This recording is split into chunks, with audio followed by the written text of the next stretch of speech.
Hello అందరికీ. ఈరోజు మన ప్రయాణం అలా సింహాచలం వైపు. సో మనం 13 యాత్రలు కంప్లీట్ చేసాము. నేను అన్ని చోట్ల వీడియో తీయలేకపోయాను. బట్ 13 యాత్రల తర్వాత మన వైజాగ్లో ఉన్న సింహాచలానికి వెళ్ళకపోతే ఏం బాగుంటుంది. సో వెళ్ళాం. మా పుట్టమ్మ అయితే బాగా ఎంజాయ్ చేసింది. సో అక్కడ వ్యూస్ అయితే చాలా బాగున్నాయి. మేమైతే ఈవినింగ్ టైంలో వెళ్ళాము. 4:30కి ఇక్కడ ఇంటి దగ్గర నుండి స్టార్ట్ అయ్యాము. అక్కడికి వెళ్ళేసరికి బాగా లేట్ అయిపోయింది.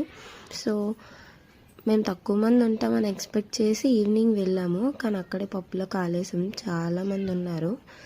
దర్శనానికి మేము లైన్లోకి వెళ్ళాక లిటరల్లీ 1 hour టైం పట్టింది మాకు.